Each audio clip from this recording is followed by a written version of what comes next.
Sus hijos la abandonaron en el desierto. Lo que hizo después dejó a todos en shock. Bienvenidos a tu canal Abuelas con Historia. En el episodio de hoy, seremos testigos de una historia que hiela la sangre. Sus hijos la abandonaron en el desierto, lo que hizo después dejó a todos en shock. Les pedimos que se suscriban y activen la campanita, y que nos regalen un like para que estas increíbles historias lleguen a más personas. Su apoyo es fundamental para nosotros. El sol del mediodía golpeaba como un martillo de fuego sobre la cinta de asfalto reseco, una cicatriz negra y agrietada que se abría paso a través del vasto y silencioso desierto de Altar.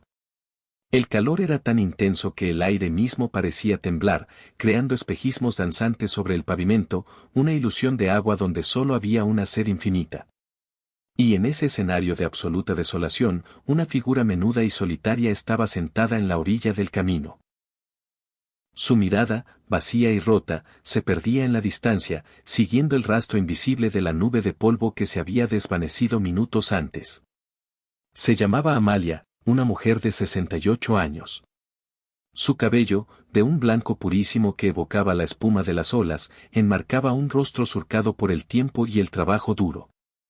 Sus hombros, ahora caídos por el peso de la desesperación, habían cargado durante décadas las luchas de una vida entera. En sus ojos, enrojecidos e hinchados por un llanto reciente que se había secado antes de poder rodar por sus mejillas, se arremolinaban la incredulidad y un dolor tan profundo que parecía no tener fondo. Contemplaba el horizonte, como si suplicara a la carretera vacía que le devolviera el coche oscuro conducido por su primogénito, Ricardo. El mismo Ricardo al que ella había mecido en sus brazos durante noches enteras de fiebre, calmando sus llantos con canciones de cuna. El mismo al que había alimentado sacrificando su propia porción, con el poco dinero que obtenía limpiando las casas de otros. Ese hombre, su propia carne y sangre, la había descartado en la inmensidad del desierto, tratándola como un trasto viejo, como un estorbo del que urgía liberarse. Sin embargo, lo que Amalia estaba a punto de hacer en las horas venideras no solo reescribiría su propio destino, sino que sacudiría los cimientos de su familia de una manera irreversible. Esta es la crónica de una traición inconcebible, de una lucha por la supervivencia y de una retribución que nadie, jamás, pudo prever. Acompáñanos hasta el final de este relato, porque el giro que tomó esta historia es algo que desafía toda imaginación. Antes de sumergirnos en los hechos, te invitamos a pulsar el botón de me gusta y a dejarnos un comentario para saber desde qué rincón del mundo nos acompañas.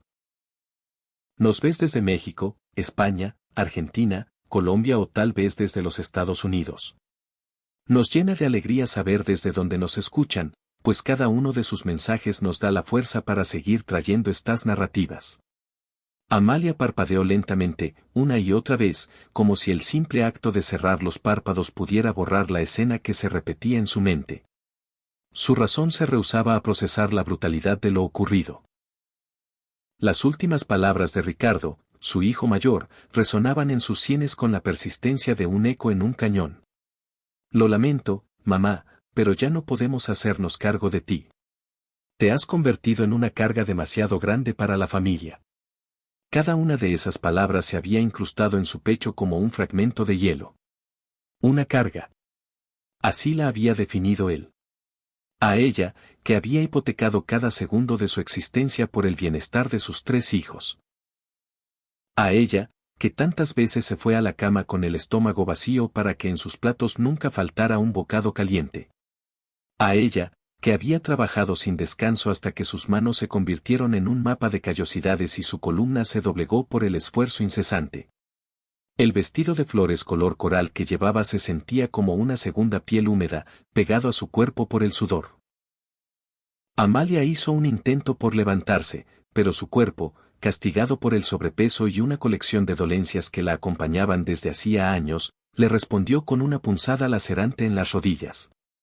Volvió a desplomarse sobre el arcén polvoriento, sintiendo cómo las pequeñas y afiladas piedras del camino se incrustaban en su piel.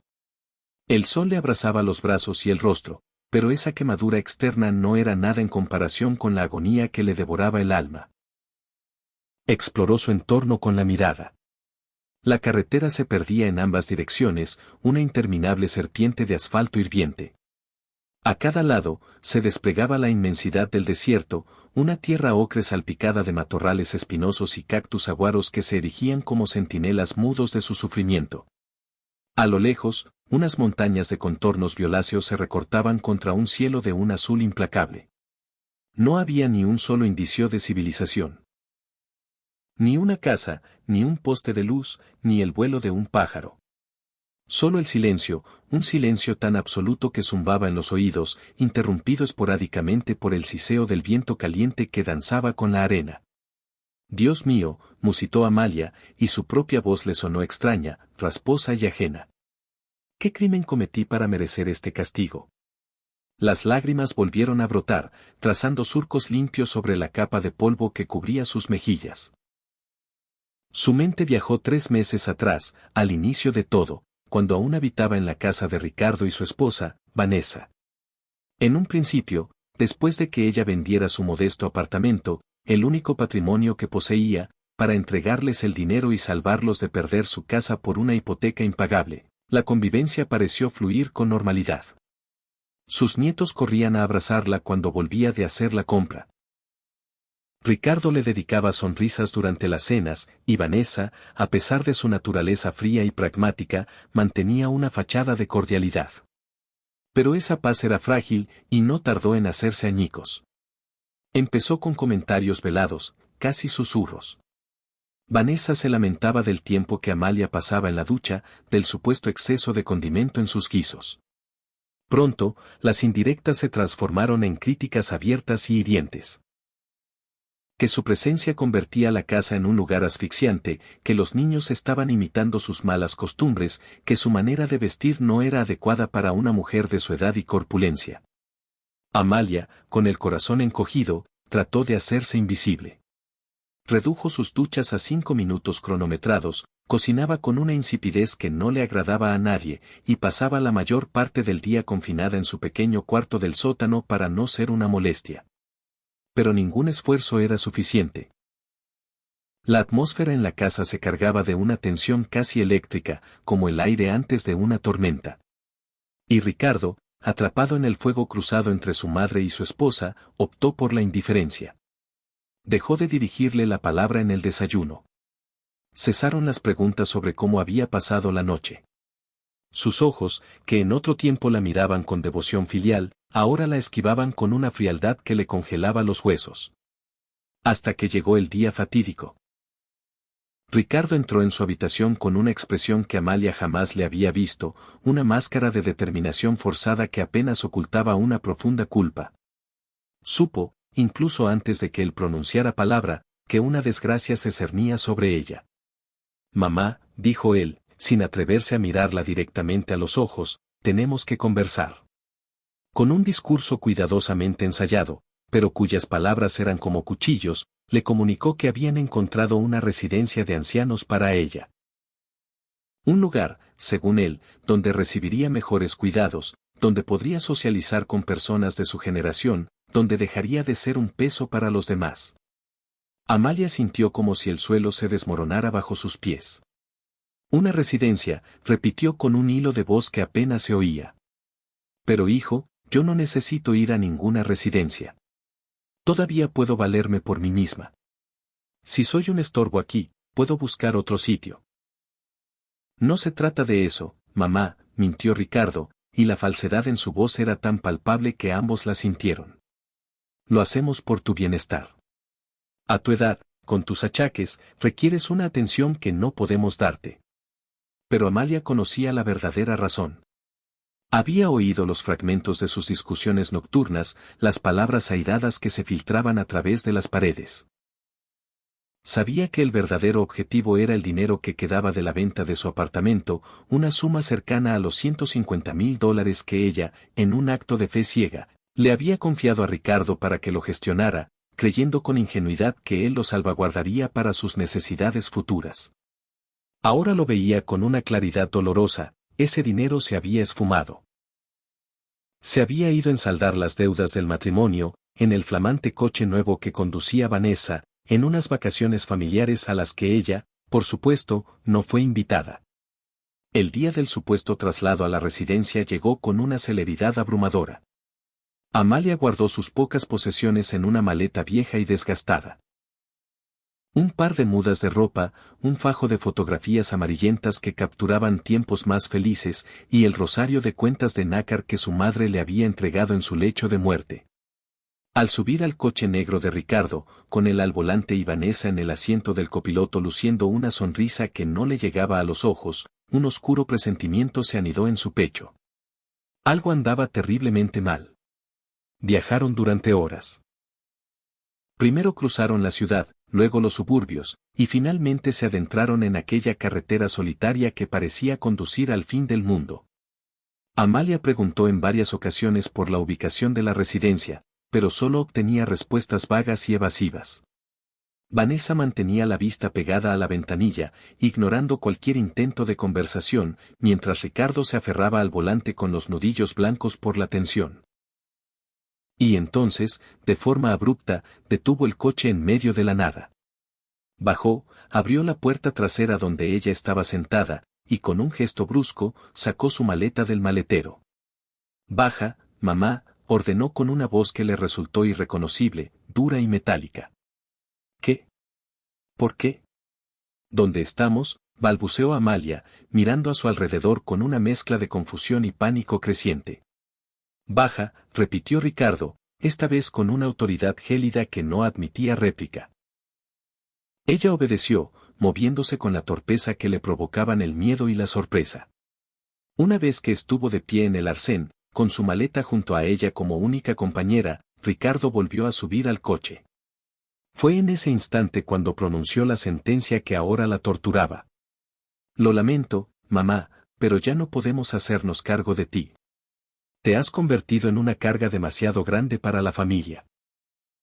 Y antes de que Amalia pudiera articular una sola sílaba, antes de que pudiera rogar o gritar, el motor rugió y el coche aceleró, abandonándola en una nube sofocante de polvo y gases. Se quedó petrificada, inmóvil, observando cómo el vehículo se encogía hasta convertirse en un punto minúsculo que finalmente fue devorado por el horizonte tembloroso. Sentada sobre la tierra caliente, con el sol cayendo sobre ella como un juicio divino, Amalia intentaba asimilar lo inconcebible. Sus propios hijos la habían dejado en el desierto a morir. ¿Por qué ese era el plan, no es así? Que pereciera allí, bajo el calor implacable, víctima de la deshidratación y la soledad. Sin testigos que pudieran contar la historia, sin escándalos que mancharan su reputación. Simplemente otra anciana que se había desorientado y desaparecido. Nadie haría preguntas incómodas, nadie sospecharía la verdad. El pánico comenzó a trepar por su garganta como una hiedra venenosa. Su respiración se volvió corta y agitada. Su corazón martilleaba contra su caja torácica. Abrió su maleta con manos temblorosas.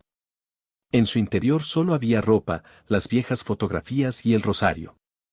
Ni una gota de agua, ni una miga de pan. Nada que pudiera prolongar su vida. Se palpó los bolsillos del vestido y encontró un pañuelo de tela arrugado y 3 monedas de poco valor. No tenía teléfono. Ricardo se lo había confiscado semanas atrás con el pretexto de llevarlo a reparar. «Piensa, Amalia, piensa», se ordenó a sí misma, luchando por calmar el temblor de sus manos. «No puedes darte por vencida. No les darás esa satisfacción». Se puso de pie una vez más, esta vez impulsada por una nueva determinación. El dolor en sus rodillas era una agonía constante, pero decidió ignorarlo. Debía moverse. Permanecer quieta era aceptar la muerte. Observó ambas direcciones de la carretera. Ricardo había llegado desde el este, por lo que su única esperanza era caminar hacia el oeste, con la vaga esperanza de encontrar alguna población.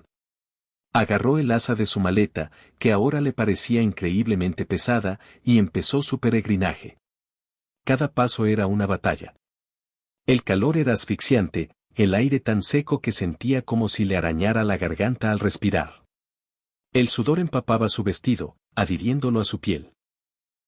Sus viejas sandalias, con las suelas casi lisas por el uso, le producían rosaduras que pronto se convertirían en dolorosas ampollas.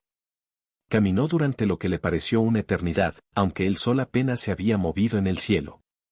La maleta se convertía en un ancla que la arrastraba hacia abajo. Finalmente, al borde del colapso, la soltó.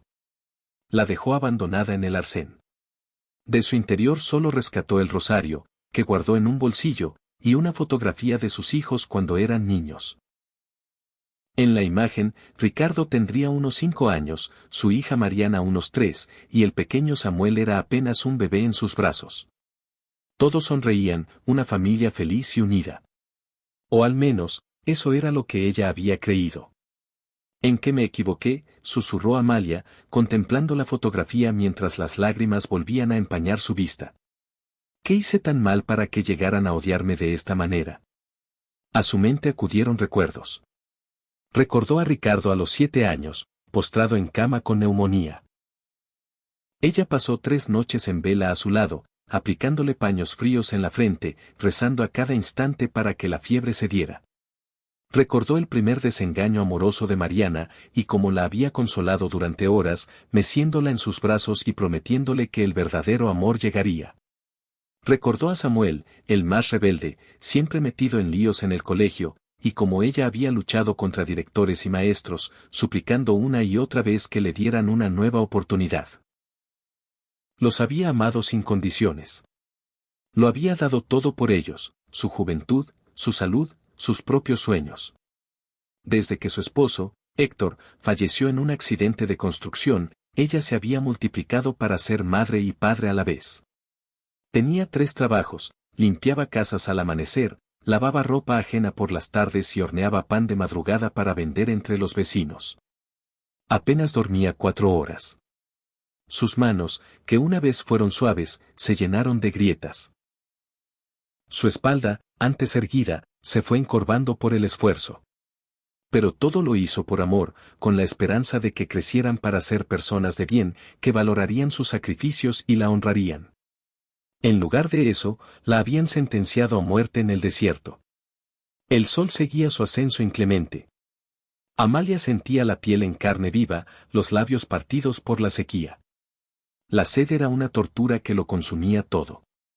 Intentó humedecerse la boca, pero no le quedaba saliva. Cada bocanada de aire se sentía como papel de lija en su garganta. Siguió caminando, arrastrando los pies sobre el asfalto. Su visión empezó a fallar. Manchas oscuras danzaban ante sus ojos, una clara señal de deshidratación severa. Lo había leído en una revista que Mariana había dejado en casa. La deshidratación extrema provocaba confusión, alucinaciones y, finalmente, el colapso de los órganos. No, se juró Amalia, forzándose a dar un paso más. No voy a morir aquí. No voy a darles ese gusto.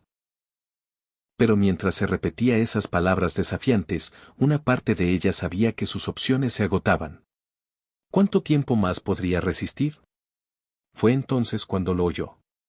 Un sonido lejano, un zumbido. Al principio creyó que era otra alucinación, un engaño de su cerebro sediento. Pero el ruido se hizo más nítido, más fuerte. Era inconfundible. El motor de un vehículo que se aproximaba. Amalia se giró, y su corazón dio un vuelco, atrapado entre la esperanza y el pánico. ¿Y si era Ricardo, que volvía para rematar el trabajo? Pero no era el sedán negro de su hijo.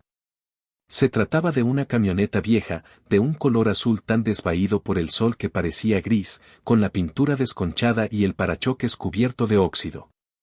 Se acercaba despacio, levantando una estela de polvo. Amalia alzó los brazos, agitándolos con la poca energía que le quedaba. «¡Ayuda!», gritó, pero de su garganta solo salió un graznido ahogado. «Por favor, ayuda». La camioneta redujo la marcha y se detuvo a pocos metros de ella. La puerta del conductor se abrió con un chirrido y de ella descendió un hombre.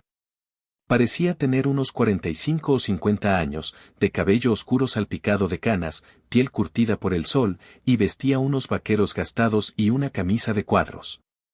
Sus ojos, de un marrón cálido, la observaron con genuina preocupación mientras se acercaba. «Señora, ¿se encuentra bien?», preguntó, aunque la respuesta era evidente. Amalia estaba muy lejos de estar bien. ¿Qué hace aquí en medio de la nada? Ella abrió la boca para explicar, pero las palabras no salieron. Solo pudo señalar la dirección por la que se había marchado el coche de Ricardo y negar con la cabeza mientras las lágrimas, esta vez de alivio y desesperación, volvían a correr por su rostro. El hombre comprendió la urgencia de la situación. Corrió de vuelta a su vehículo y regresó con una botella de agua. La destapó y se la tendió. Con calma, le advirtió mientras ella se aferraba a la botella con manos temblorosas y bebía con desesperación. No tan rápido, o se sentirá mal. Beba a sorbos pequeños. Amalia obedeció, controlando su sed animal. El agua fresca deslizándose por su garganta reseca fue la sensación más maravillosa que había experimentado. Fue como si la vida misma regresara a su cuerpo exhausto. Cerró los ojos, deleitándose con cada gota. Gracias, logró susurrar finalmente. Gracias. Mi nombre es Julián, dijo el hombre. Tengo un rancho a unos 30 kilómetros. ¿Cómo ha llegado hasta aquí? ¿Se le ha averiado el coche? Amalia lo miró. A este desconocido que había surgido del calor como un ángel guardián en su hora más oscura, y algo dentro de ella se rompió. Dentro de ella se fracturó. Todas las emociones que había mantenido a raya con un esfuerzo sobrehumano, el dolor punzante, la amarga traición, el terror helado, se desbordaron en una avalancha incontenible. Se desplomó sobre sus rodillas en el suelo polvoriento, sollozando de una manera que le sacudía todo el cuerpo. Me dejaron aquí, consiguió articular entre jadeos desgarradores. Mis propios hijos me trajeron para que me muriera. Julián se arrodilló a su lado, y la expresión de su rostro transitó de la preocupación a la incredulidad y de ahí a una ira justiciera. ¿Cómo dice? ¿Sus hijos le hicieron esto? No podía dar crédito a lo que oía. ¿Qué clase de monstruo es capaz de cometer semejante acto? Amalia no pudo contestar. El llanto era un torrente que la ahogaba, liberando años de penas acumuladas, como si una presa se hubiera reventado en su interior. Julián permaneció a su lado en silencio, con una paciencia infinita, permitiéndole vaciar todo el veneno que la consumía. Cuando finalmente los sollozos se aquietaron, convirtiéndose en espasmos silenciosos que aún la estremecían, él volvió a hablar con una voz suave pero firme. Señora, no puedo dejarla en este lugar. Le ruego que me permita llevarla a mi rancho. Mi esposa, Clara, es enfermera. Ella podrá examinarla, cerciorarse de que está fuera de peligro, y después ya veremos qué paso seguir. Amalia alzó la vista hacia él. En la mirada de Julián no encontró compasión condescendiente, sino un genuino interés y algo más, un destello de furia contenida hacia aquellos que habían perpetrado tal crueldad. En ese preciso instante, una decisión germinó en el alma devastada de Amalia. No se iba a rendir. No iba a morir en la soledad del desierto. Iba a sobrevivir, y de una forma u otra, haría que sus hijos se enfrentaran a las consecuencias de sus actos. Sí, aceptó. Su voz era apenas un susurro, pero resonó con una determinación que la sorprendió incluso a ella. Sí, por favor, lléveme con usted. Julián la ayudó a incorporarse, sujetándola con fuerza cuando sus piernas flaquearon, amenazando con ceder. La condujo con cuidado hasta la camioneta y la asistió para que subiera al asiento del copiloto. El interior del vehículo olía a cuero curtido, a tierra seca y a un aroma dulzón que Amalia no supo identificar. Julián encendió el motor y ajustó las rejillas del aire acondicionado para que una corriente de aire fresco le diera directamente en el rostro. Usted descanse, le dijo con amabilidad. En unos 20 minutos llegaremos al rancho. Allí estará a salvo. Mientras la camioneta se deslizaba por la carretera desértica, Amalia cerró los ojos, dejando que el aire helado aliviara el ardor de su piel quemada. Pero su mente estaba lejos de descansar. Funcionaba a toda velocidad, analizando, procesando, tejiendo los hilos de un plan. Sus hijos daban por hecho que se habían librado de ella. Confiaban en que el desierto solucionaría el problema en que se había convertido. Pero Amalia era mucho más resiliente de lo que ellos jamás imaginaron. Había sobrevivido a la miseria más absoluta, a una viudez prematura, a décadas de un trabajo que le rompía los huesos. No iba a permitir que este fuera su capítulo final. Y a medida que el vehículo la alejaba del lugar de su abandono, Amalia se hizo una promesa en silencio. Sus hijos pagarían por lo que habían hecho. No con una venganza impulsiva y violenta, sino con un arma mucho más letal, la verdad. El mundo entero se enteraría de la clase de personas que eran Ricardo, Mariana y Samuel. Y esa verdad se convertiría en su castigo más implacable y duradero. El rancho de Julián emergió en el horizonte como un espejismo verde en medio de la aridez. Era una propiedad humilde pero impecablemente mantenida. La casa principal, de paredes de adobe encaladas, lucía detalles en un vibrante azul turquesa. Había varios establos y corrales donde pastaban algunos caballos con parsimonia. Un antiguo molino de viento de aspas metálicas giraba con pereza, movido por la brisa del atardecer. La presencia de árboles, mezquites robustos y álamos frondosos, ofrecía una sombra que en aquel lugar era un tesoro. Amalia incluso distinguió un pequeño huerto con hileras ordenadas de hortalizas. Cuando la camioneta se detuvo frente a la vivienda, la puerta principal se abrió y apareció una mujer. Debía de ser Clara. Tendría unos 40 años, el cabello negro trenzado sobre un hombro, la piel canela y un rostro afable surcado por pequeñas arrugas alrededor de los ojos, la marca inconfundible de alguien que sonríe a menudo. Al ver a Julián ayudando a Amalia a bajar del vehículo, su expresión se transformó en una de pura alarma. «Julián, ¿qué ha sucedido?», exclamó Clara mientras corría hacia ellos. Sus ojos de enfermera experimentada ya estaban realizando una evaluación preliminar del estado de Amalia. La piel enrojecida, los labios resecos y agrietados, la ropa empapada, el temblor incontrolable en sus manos. «La encontré en la carretera», explicó Julián mientras la guiaba hacia el interior. «Dice que sus hijos la abandonaron allí». Clara enmudeció por un instante, asimilando la monstruosidad de aquellas palabras. Inmediatamente, su instinto profesional tomó el control. «Métela en casa, rápido. Necesita rehidratarse de inmediato y debo comprobar si tiene un golpe de calor». Entre los dos, la condujeron al interior de la casa. El ambiente era fresco y agradable, un alivio bendito gracias a los gruesos muros de adobe y a los ventiladores de techo que giraban con un suave zumbido. La acomodaron en un sofá confortable en la sala de estar, un espacio decorado con una sencillez cálida y acogedora. Muebles de madera oscura, cojines bordados con motivos coloridos, fotografías de familia en las paredes y un jarrón con flores silvestres.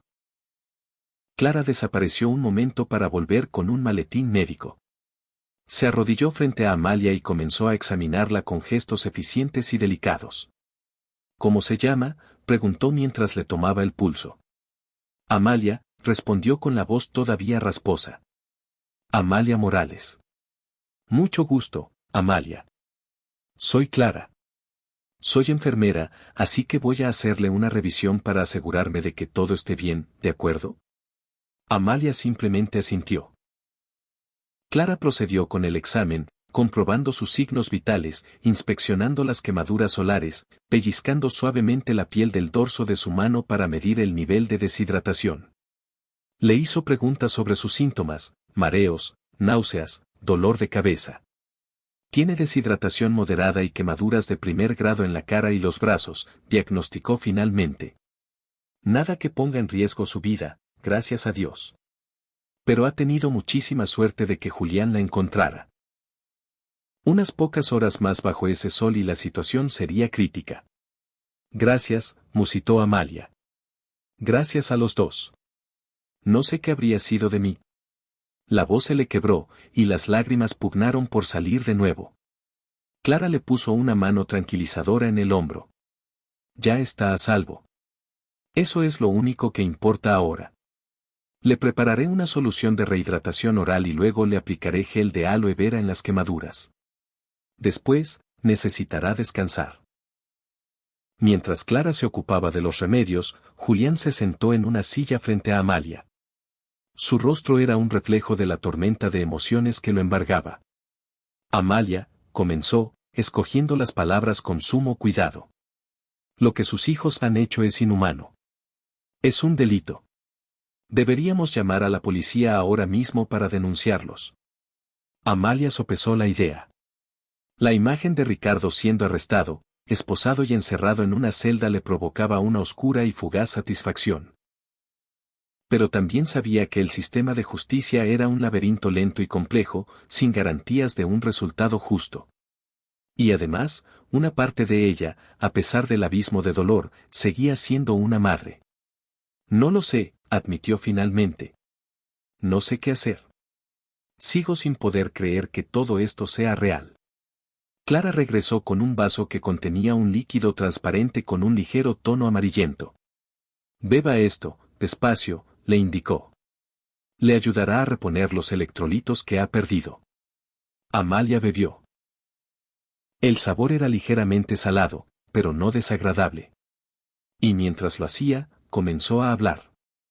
Quizás fue la necesidad de verbalizar el horror para poder procesarlo, o quizás la confianza que le inspiraban aquellos dos extraños que no la juzgaban. Pero Amalia se encontró relatando toda su historia. Les habló de su matrimonio con Héctor, un hombre bueno y trabajador arrebatado por la muerte demasiado pronto. Les habló de la lucha titánica que supuso criar a 3 niños ella sola, de los incontables sacrificios, de cómo vendió su único patrimonio para salvar a Ricardo y a su esposa de la ruina. Les describió cómo la vida en casa de su hijo se había convertido en un infierno silencioso, lleno de los comentarios hirientes de Vanessa y la creciente indiferencia de Ricardo. Y finalmente, les contó el último viaje, la mentira de la residencia de ancianos y el abandono en medio de la nada. Cuando terminó su relato, los ojos de Clara estaban llenos de lágrimas y Julián apretaba los puños con tanta fuerza que sus nudillos estaban blancos. Eso es una monstruosidad, dijo Clara, secándose las mejillas con el reverso de la mano. Una auténtica monstruosidad. ¿Y sus otros hijos, Mariana y Samuel? ¿Sabían lo que Ricardo planeaba hacer? Amalia se encogió de hombros, un gesto que le provocó un dolor agudo en sus músculos agotados. No estoy segura. Ricardo siempre ha sido el líder, el que toma las decisiones. Mariana vive en otra ciudad con su marido, y Samuel. Samuel siempre ha sido un egoísta, solo mira por sí mismo. Dudo que les importara lo suficiente como para oponerse. Julián se levantó y empezó a caminar por la habitación, visiblemente alterado. Tienen que pagar por esto, Amalia. No pueden dejar a su madre abandonada en el desierto y seguir con sus vidas como si nada. Eso es un intento de asesinato. Lo sé, dijo Amalia en voz baja. Lo sé. Pero no tengo dinero para un abogado. No tengo papeles, no tengo nada.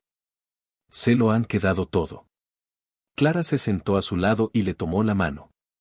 Escuche, puede quedarse aquí con nosotros todo el tiempo que necesite. Tenemos sitio de sobra y, para ser sinceros, nos vendrá bien la compañía. Mientras tanto, la ayudaremos a pensar qué hacer. No quiero ser una molestia, protestó Amalia. Ya han hecho demasiado por mí. No es ninguna molestia, insistió Julián, deteniéndose frente a ella. Sería un honor poder ayudarla. Además, conozco a alguien. Un buen amigo mío es abogado en la ciudad. Puedo llamarlo, explicarle el caso y ver si estaría dispuesto a ayudarla pro bono. Pro bono, repitió Amalia, sin entender el término. Significa que no le cobraría nada, explicó Clara con una sonrisa amable. Gratis.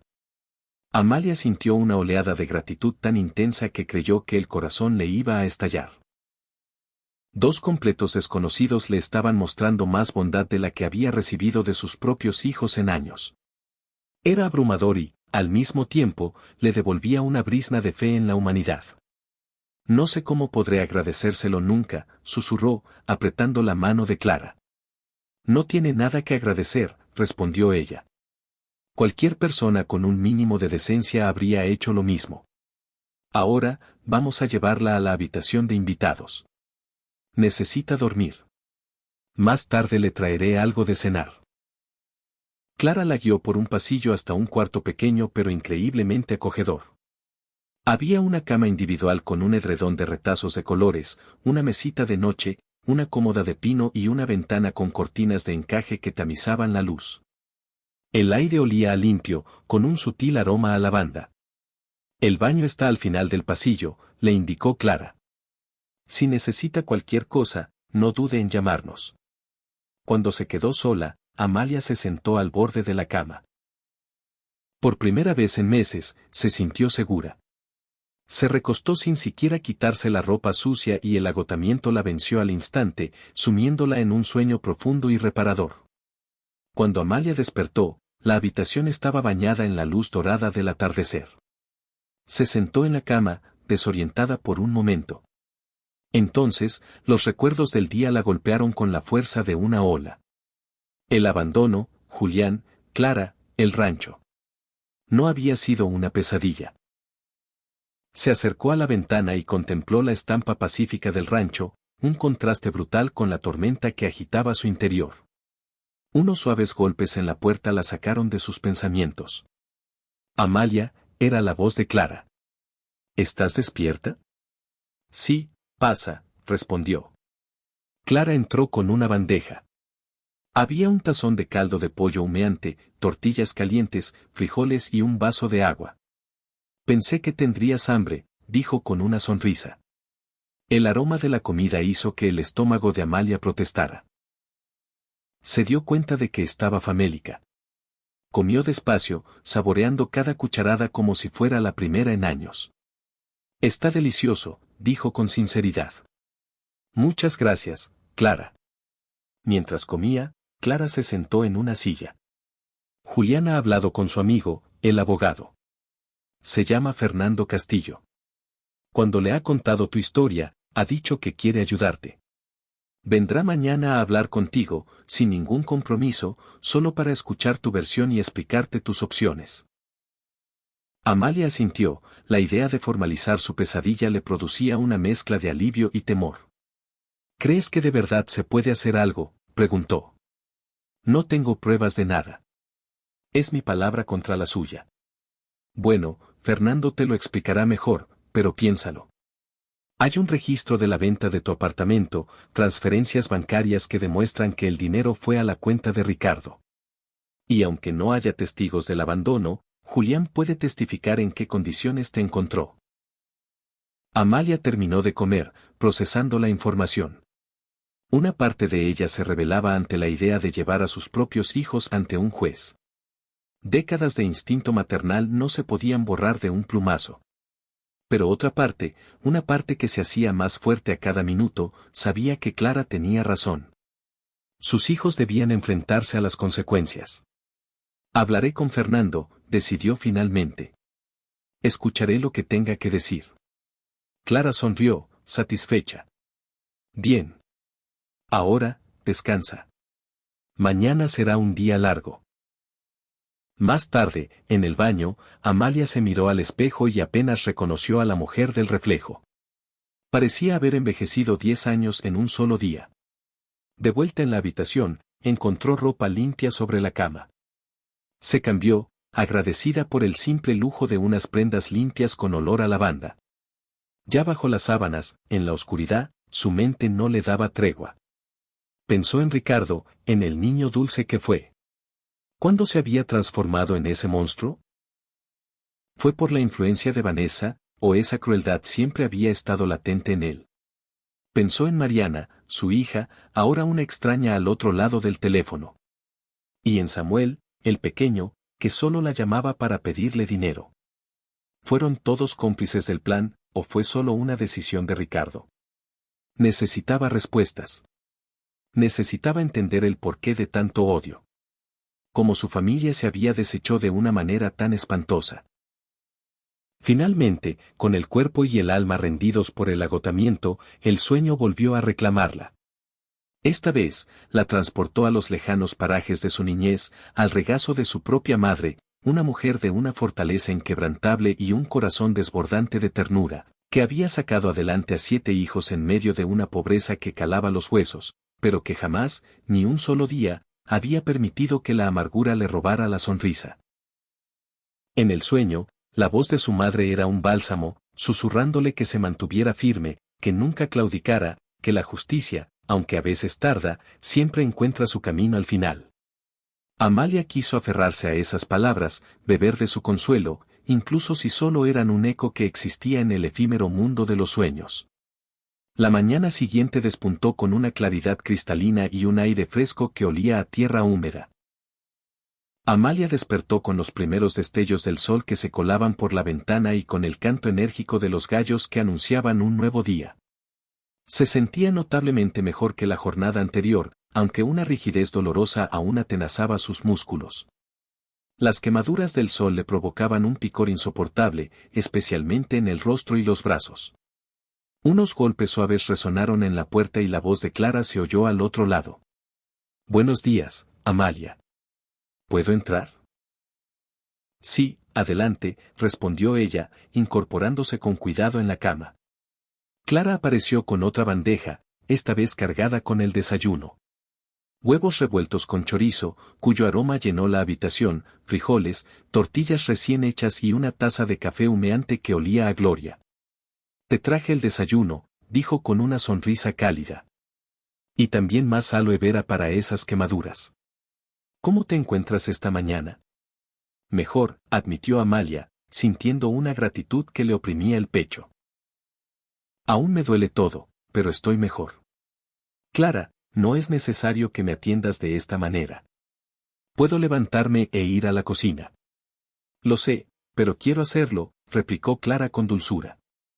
«Además, el abogado, Fernando, llegará cerca del mediodía. Quiero que estés bien descansada y alimentada antes de esa conversación». Después de un desayuno que le supo a manjar celestial y de que Clara le aplicara una generosa capa del gel fresco y calmante de aloe, Amalia se vistió. Clara le había prestado ropa. Unos pantalones de algodón holgados y una blusa de manga larga para proteger su piel sensible del sol. Las prendas le quedaban algo grandes, pues Clara era más esbelta, pero la comodidad era un lujo que agradeció profundamente. Salió de su cuarto y se aventuró a explorar la casa. Era un hogar modesto, pero cada rincón respiraba calidez y personalidad. Fotografías de Julián y Clara en diferentes momentos de su vida adornaban las paredes, dibujos infantiles enmarcados colgaban en el pasillo, y pequeñas macetas con suculentas poblaban los alféizares de las ventanas. En la sala, Amalia se percató de que, más allá de aquellos dibujos que parecían tener ya varios años, no había más fotos de niños. Clara, que estaba en la cocina preparando una jarra de limonada, advirtió la dirección de su mirada. «No tenemos hijos», dijo en voz baja, adelantándose a la pregunta no formulada. «Bueno, tuvimos uno. Se llamaba Mateo. Murió de leucemia cuando tenía 6 años. De eso hace ya 15 años. Oh, Clara». Amalia sintió una punzada de dolor ajeno que le partió el alma. «Lo lamento muchísimo». Clara esbozó una sonrisa teñida de melancolía mientras exprimía los limones. «Gracias. Fue lo más duro que nos ha tocado vivir. Por un tiempo, creímos que no lo superaríamos, que el dolor nos destruiría. Pero Julián y yo nos aferramos el uno al otro y, de alguna manera, logramos salir a flote. Intentamos tener más hijos, pero no fue posible. Así que ahora, simplemente vivimos. Buscamos el sentido en otras cosas, en cuidar de este rancho, de nuestros animales, en ayudar a la gente cuando se nos presenta la ocasión». Amalia comprendió en ese instante la fuente de la inmensa generosidad de aquella pareja. Ellos conocían el dolor en su forma más pura, la pérdida en su dimensión más cruel. Poseían una capacidad para la compasión que solo pueden desarrollar aquellos que han sufrido hasta el tuétano. «¿Esos dibujos del pasillo?», preguntó Amalia con delicadeza. «Son de Mateo». Clara asintió, y sus ojos se anegaron de unas lágrimas que no llegaron a derramarse. Sí, le fascinaba dibujar. Sobre todo, caballos. Soñaba con convertirse en vaquero de mayor. Las dos mujeres compartieron un instante de silencio, un espacio sagrado de dolor y entendimiento mutuo. Luego, Clara se secó discretamente los ojos y su sonrisa regresó. «Pero mírame, poniéndome sentimental. Hoy es tu día, Amalia. El día en que empiezas a recuperar las riendas de tu vida». Poco antes del mediodía, el sonido de un coche aproximándose rompió la quietud del rancho. Amalia sintió un nudo de nervios en el estómago. Julián, que había pasado la mañana reparando una cerca, entró en la casa secándose las manos en un paño. Debe de ser Fernando, dijo. Voy a recibirlo. Instantes después, Julián regresó, acompañado de un hombre alto y delgado que rondaría los 50 años. Tenía el cabello oscuro veteado de plata, llevaba unas gafas de montura metálica y vestía pantalones de tela y una camisa blanca, con la corbata ligeramente aflojada. Portaba un maletín de cuero. Su expresión era seria, pero transmitía amabilidad. Y cuando sus ojos se posaron en Amalia, mostraron una empatía inmediata. Señora Morales, dijo, extendiéndole la mano. Soy Fernando Castillo. Un placer conocerla, aunque lamento profundamente las circunstancias. Amalia le estrechó la mano. Su apretón fue firme, tranquilizador. Gracias por venir, dijo. Julián me ha dicho que está dispuesto a ayudarme. Por supuesto. Fernando se sentó en una silla frente al sofá donde estaba Amalia. Clara y Julián tomaron asiento cerca, formando una barrera de apoyo silencioso. Julián me ha puesto al corriente de lo que le ha ocurrido, pero me gustaría escucharlo de sus propios labios, con todos los detalles que pueda recordar.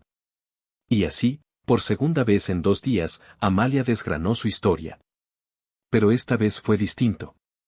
Fernando tomaba notas meticulosas en un blog, interrumpiéndola de vez en cuando para solicitar precisiones, fechas exactas, los nombres completos de sus hijos, detalles sobre la venta del apartamento, la cantidad de dinero, el banco, las palabras exactas que Ricardo y Vanessa habían pronunciado durante aquel viaje infernal. Cuando Amalia concluyó, Fernando dejó el bolígrafo y la miró con gravedad. Señora Morales, lo que sus hijos le han hecho es constitutivo de varios delitos graves. Abandono de una persona en situación de vulnerabilidad, posible fraude financiero, si logramos demostrar que la engañaron para obtener su dinero, y dependiendo de la intencionalidad, podríamos argumentar incluso un intento de homicidio o, como mínimo, una puesta en peligro imprudente de su vida.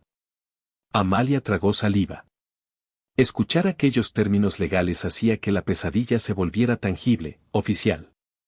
¿Qué significa eso? ¿Qué podrían ir a la cárcel? Potencialmente, sí, respondió Fernando. Especialmente Ricardo, que parece ser el autor principal. Pero debo serle sincero. Estos casos son difíciles de probar. No hay testigos del abandono, aparte de usted. Su hijo podría alegar que usted decidió bajar del coche voluntariamente, que estaba confusa. Podría intentar argumentar que usted padece demencia o alguna otra enfermedad que afecta su juicio. Pero eso es mentira, protestó Amalia. Estoy perfectamente lúcida. Sé lo que pasó. Le creo, la tranquilizó Fernando. Y el testimonio de Julián sobre el estado en que la encontró es un pilar fundamental. Pero en un tribunal, tendríamos que demostrar más allá de toda duda razonable que el abandono fue intencionado. ¿Y qué hay del dinero?, intervino Julián. De eso sí que hay registros. Sí, y ese es probablemente nuestro argumento más sólido, asintió Fernando. Si demostramos que usted le entregó el dinero bajo la promesa de que sería para su cuidado, y en lugar de eso él lo malversó, tenemos un caso claro de abuso financiero a una persona mayor. Eso, por sí solo, es un delito muy grave. Una pequeña llama de esperanza se encendió en el pecho de Amalia. ¿Qué debo hacer?, preguntó. Fernando se inclinó hacia ella. Primero, necesitamos recopilar toda la documentación de la venta de su apartamento y de las transferencias bancarias. Segundo, debemos presentar una denuncia formal ante la policía por el abandono. Y tercero, y esto es crucial, debemos actuar con celeridad, antes de que su hijo se entere de que está usted a salvo y pueda fabricar una coartada o, peor aún, intentar ocultar el rastro del dinero. ¿Cuánto tiempo llevará todo esto?, preguntó Clara. Fernando suspiró. Los engranajes de la justicia se mueven con lentitud. Reunir las pruebas y presentar los cargos podría llevarnos semanas, quizás meses. Un juicio podría tardar 1 año o más. Pero podemos empezar ya mismo. Amalia se sintió abrumada. Un año. Pero sabía que era un camino que debía recorrer. Hágalo, dijo con una firmeza que resonó en la sala. Quiero que paguen por lo que han hecho. Fernando sonrió, complacido por su resolución. Excelente. Empezaremos de inmediato. Regresaré mañana con los documentos para que los firme. Mientras tanto, les recomiendo que lo documenten todo. Tomen fotos de las quemaduras. Escriban un relato detallado de los hechos. Y si es posible, consigan una evaluación médica formal de su estado mental para desmentir cualquier posible acusación de demencia. Yo puedo hacer esa evaluación, ofreció Clara. Mi informe como enfermera titulada tendrá validez. Perfecto, dijo Fernando, guardando sus cosas. Una última cosa, señora Morales. Es posible que sus hijos o sus abogados intenten contactarla, ofrecerle un acuerdo, incluso intimidarla. No hable con ellos. Cualquier comunicación debe pasar a través de mí. Amalia asintió, aunque la idea de que Ricardo la contactara le revolvía las entrañas. Después de que el abogado se marchara, Clara realizó la evaluación médica. Pasó más de una hora haciéndole pruebas de memoria, ejercicios cognitivos y documentando con precisión su estado. Estás completamente lúcida, Amalia, concluyó Clara. Tu mente está perfectamente. Esto nos será de gran ayuda. Esa noche, durante la cena, Julián propuso un brindis. Por Amalia, dijo, alzando su vaso. Por su fuerza, su coraje y por la justicia que está por venir. Por Amalia, corearon todos. En compañía de aquella pareja, Amalia sintió algo que creía perdido para siempre, la sensación de pertenecer a un lugar. Era una cruel ironía encontrar más calor humano en dos extraños que en su propia sangre. Los días siguientes transcurrieron en una rutina sanadora. Amalia ayudaba a Clara en las tareas, disfrutaba del aire puro del rancho y conversaba con Julián. Fernando regresó con una montaña de papeles que ella firmó con mano temblorosa pero decidida. La policía, le informó, había aceptado investigar el caso. Una detective vendría a tomarle declaración. Mientras tanto, el rastro del dinero empezaba a dar sus frutos. Se confirmó la transferencia de los $147,000 a la cuenta de Ricardo. Ahora tocaba averiguar en qué se habían gastado. La detective asignada, Isabel Ramírez, era una mujer de unos 40 años, de mirada penetrante y modales directos. Se sentó con Amalia durante casi 3 horas, grabando su testimonio, haciéndole las mismas preguntas de diferentes maneras, buscando fisuras en su relato. Pero Amalia solo tenía una historia que contar, la verdad. Su testimonio es creíble, señora Morales, dijo la detective al terminar. Voy a presentar el informe al fiscal del distrito y recomendaré que se presenten cargos. ¿Cuánto tardará?, preguntó Amalia. 1 semanas. Mientras tanto, manténgase en un lugar seguro. Si su hijo descubre que está viva y que busca justicia, no sabemos cómo podría reaccionar. Un escalofrío recorrió a Amalia. No había pensado que Ricardo pudiera ser físicamente peligroso, pero quien es capaz de abandonar a su madre en el desierto, es capaz de cualquier cosa. Estará segura con nosotros, sentenció Julián. 3 semanas después del día de su abandono, un coche se acercó al rancho. No era ni Fernando ni la detective. El corazón de Amalia se detuvo. El coche era negro, brillante, idéntico al de Ricardo. Y cuando la puerta se abrió, la pesadilla se hizo carne. Era él. Vestido impecablemente, con sus gafas de sol de marca. Cuando se las quitó y la vio, de pie en el porche, viva, su rostro fue un poema de incredulidad y pánico. Mamá, balbuceó, con la voz temblorosa. Estás viva. Amalia lo miró en silencio. El hombre que tenía delante ya no era su hijo. Era un extraño, un enemigo. ¿Esperabas encontrarme muerta, Ricardo?, preguntó finalmente, con una voz fría como el acero. Él tragó saliva, mirando con nerviosismo a Julián, que se había interpuesto entre ellos como un guardián silencioso. No, yo. Escucha, mamá, fue un terrible malentendido. Yo nunca.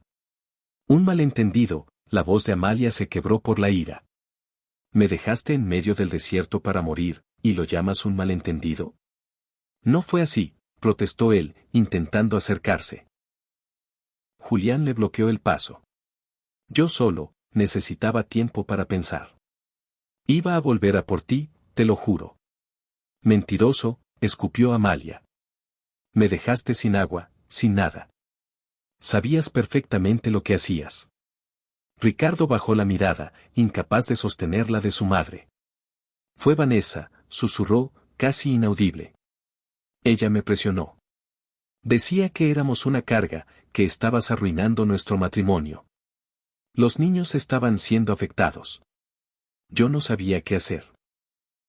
Así que decidiste matarme, dijo Amalia con una calma glacial. Esa fue tu solución.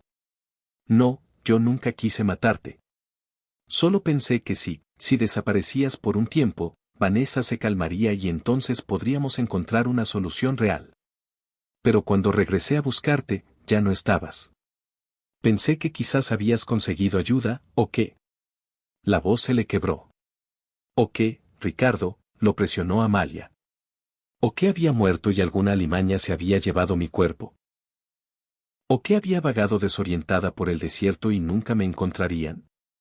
Las lágrimas comenzaron a rodar por las mejillas de Ricardo. Amalia no supo discernir si eran genuinas o parte de una actuación. Lo siento, mamá, lo siento tanto. Por favor, tienes que creerme. Fue el peor error de mi vida. He estado destrozado desde ese día, sin poder dormir, sin poder comer. Vanessa y yo ni siquiera nos hablamos. Todo se ha venido abajo.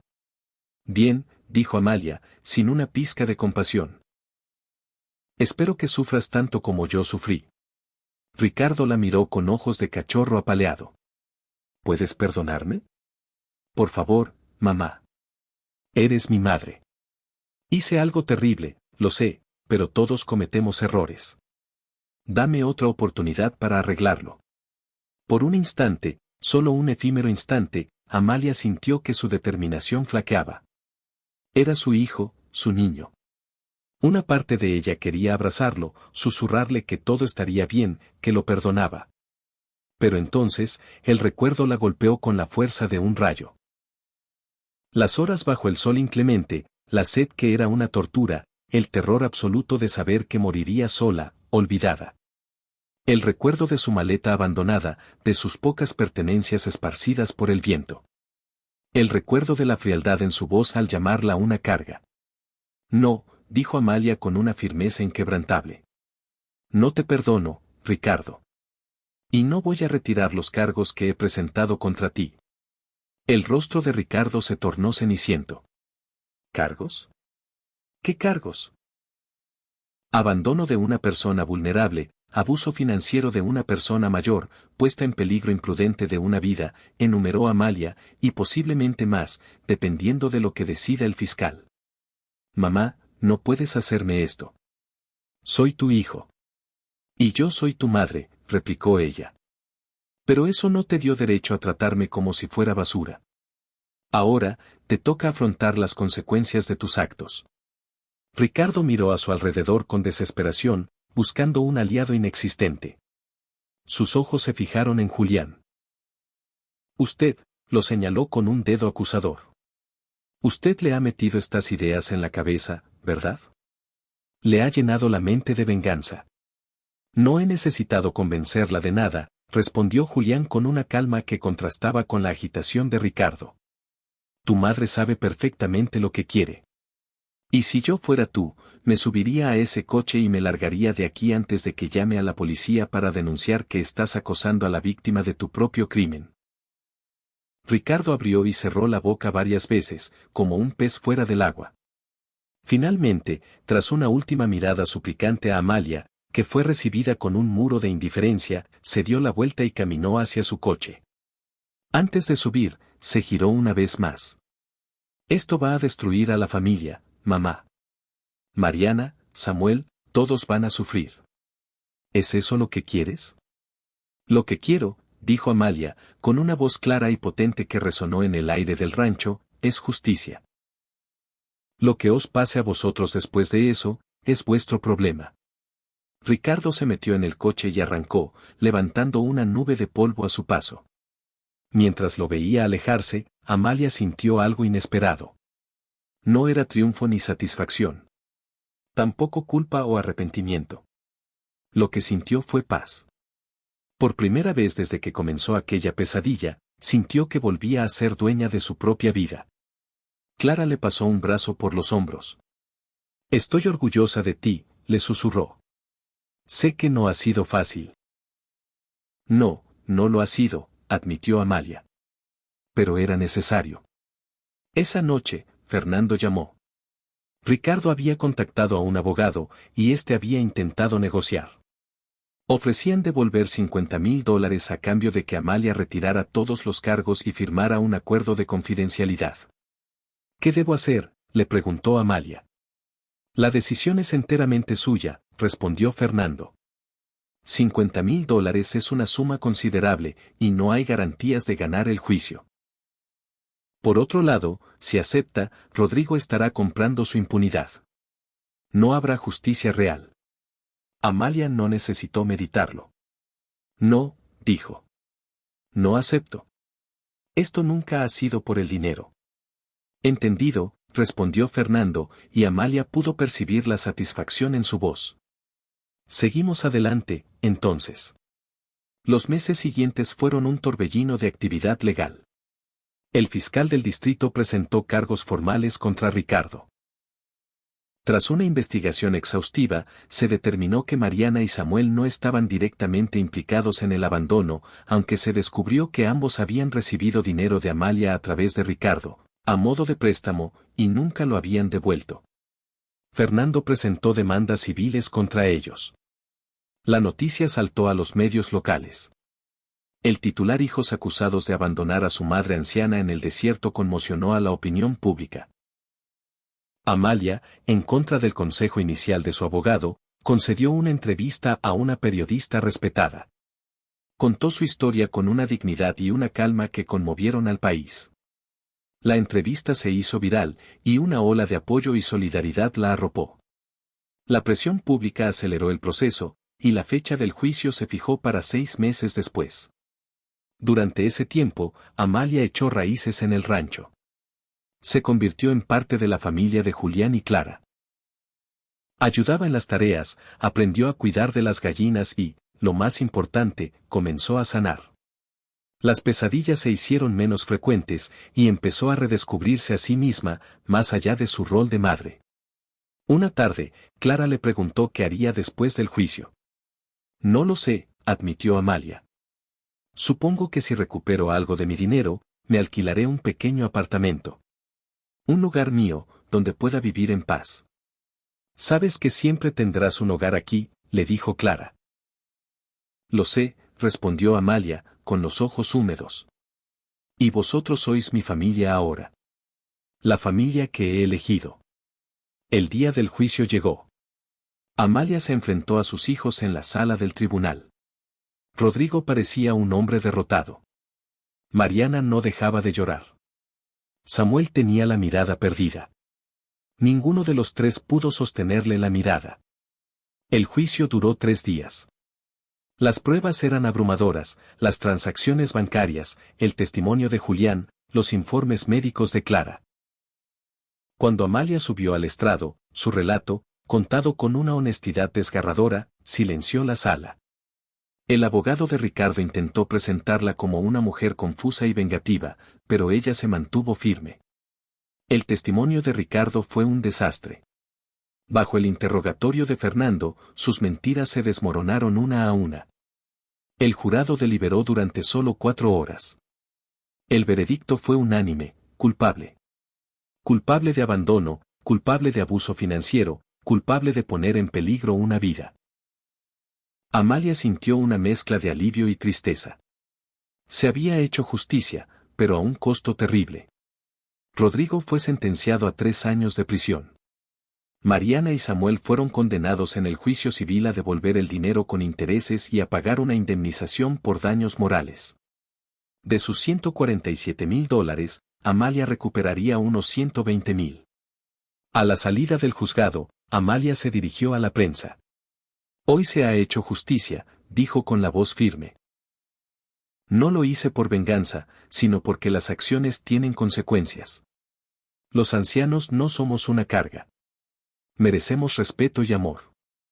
Sus palabras resonaron en todo el país, abriendo un debate nacional sobre el abuso a las personas mayores. Con el dinero recuperado, Amalia alquiló un pequeño apartamento cerca del rancho. Lo decoró a su gusto, con muebles de segunda mano y plantas. En las paredes colgó fotos de sus padres, de su difunto esposo, y de sus nuevos amigos, Julián y Clara, su verdadera familia. Se hizo voluntaria en un centro de mayores, tomó clases de pintura y descubrió un talento oculto. Cada domingo, visitaba a sus amigos en el rancho. Un año después del juicio, le pidió a Julián que la llevara de vuelta al lugar donde la había encontrado. En aquel paraje desolado, que una vez simbolizó su muerte, ahora veía un símbolo de su renacimiento. Enterró allí una pequeña placa de bronce con una inscripción: aquí, Amalia Morales renació. No como víctima, sino como superviviente. No como una carga, sino como una mujer libre. 2 años más tarde, Amalia celebró su 70 cumpleaños rodeada de la gente que la quería. Alguien le preguntó si había perdonado a sus hijos. El perdón es complicado, respondió. He perdonado en el sentido de que ya no cargo con el peso del odio. Pero perdonar no significa olvidar, ni restablecer relaciones rotas por la traición. Significa, simplemente, dejar ir. Y Amalia había dejado ir el poder que ellos tenían sobre ella. A quienes, como ella, pudieran estar sufriendo en silencio, les dejó un último mensaje: nunca es demasiado tarde para alzar la voz. Nunca se es demasiado viejo para tener valor, para buscar justicia, para reconstruir una vida. La edad nos puede arrebatar muchas cosas. Nuestra fuerza física, nuestra juventud, a veces incluso nuestra salud. Pero no puede quitarnos nuestra dignidad, a menos que nosotros mismos se la entreguemos. Y no puede despojarnos de nuestro derecho a ser tratados con respeto y con amor. Si están siendo maltratados, si están abusando de ustedes, si sus propios hijos u otros familiares se están aprovechando de su bondad, quiero que sepan que no están solos. Existen recursos, hay gente a la que le importan. Hay leyes que los amparan. Usen su voz. Cuenten su historia. Busquen ayuda. No se rindan solo porque esta sociedad, a veces, trata a las personas mayores como si fuéramos invisibles o menos importantes. Ustedes importan. Sus vidas importan. Su bienestar importa. Las palabras de Amalia fueron grabadas, transcritas, y con el tiempo, se convirtieron en el prólogo del libro que narraba su vida. El libro, titulado Abandonada, pero no derrotada. La historia de Amalia Morales se publicó un año después y se convirtió en un éxito de ventas inesperado. Las ganancias, cumpliendo la promesa de Amalia, se destinaron íntegramente a diversas organizaciones. Se creó una beca de enfermería para estudiantes especializados en geriatría, se financió un refugio para ancianos en situación de maltrato y se estableció una línea de ayuda legal para personas mayores. Amalia se convirtió, sin buscarlo, en una apasionada defensora de los derechos de la tercera edad.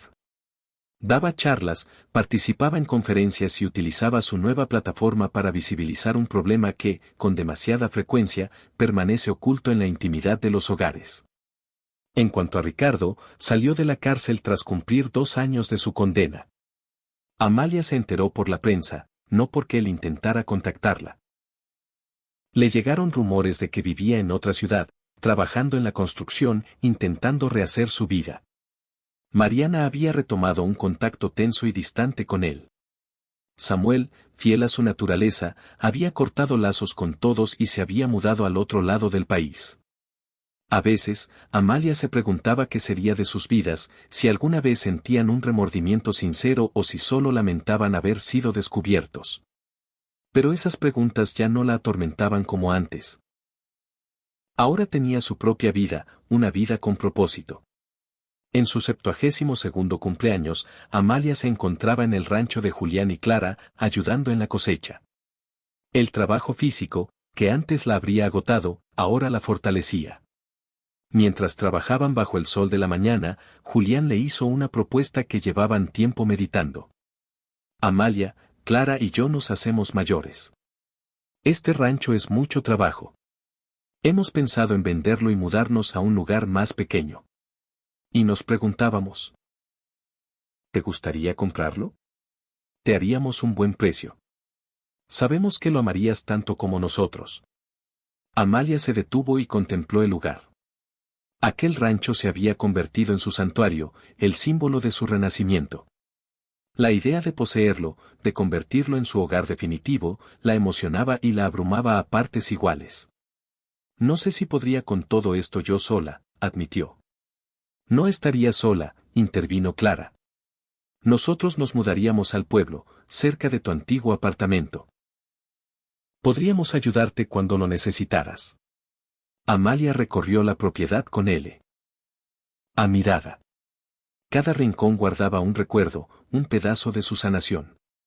Sí, dijo finalmente, con los ojos anegados en lágrimas de felicidad. Sí, me encantaría comprarlo. Los meses siguientes fueron un frenesí de papeleo y preparativos. Amalia vendió su apartamento y, con ese dinero sumado al que había recuperado, compró el rancho. Contrató a un joven del pueblo, Miguel, para que la ayudara con las tareas más pesadas. Cuando finalmente se instaló en el rancho como su legítima dueña, sintió que un círculo se cerraba. Había vuelto a sus raíces, a la tierra, a una vida que era, por fin, enteramente suya. Y transformó el lugar a su imagen y semejanza. Amplió el huerto, convirtió un establo en un taller de pintura y hasta se inició en la apicultura. Pero el cambio más profundo fue convertir una parte del rancho en un refugio temporal para otros ancianos en situaciones de desamparo. En colaboración con los servicios sociales, ofrecía un hogar seguro a personas mayores que, como ella, habían sido víctimas de abuso o negligencia. Nunca cobró un céntimo por ello. Era su manera de devolver al mundo la bondad que había recibido.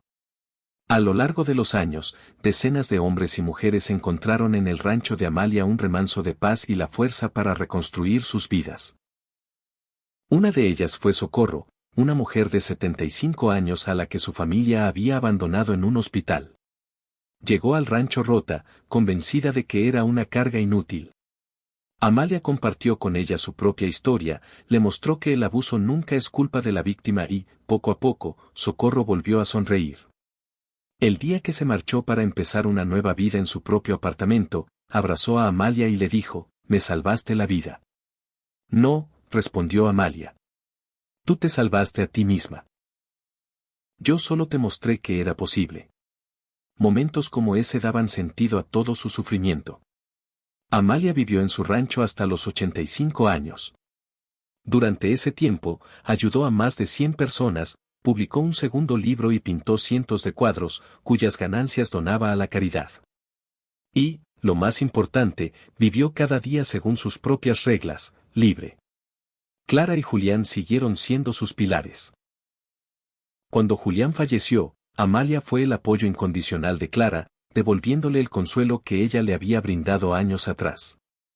En sus últimos años, cuando la vejez comenzó a pasarle factura, Amalia planificó su final con la misma determinación con la que había vivido.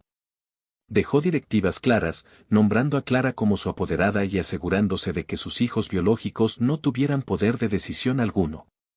Su final fue tranquilo, en su cama, en su rancho, con Clara sosteniendo su mano. Sus últimas palabras fueron, «Fui feliz». Dejó el rancho a Clara, con fondos para que el refugio siguiera funcionando.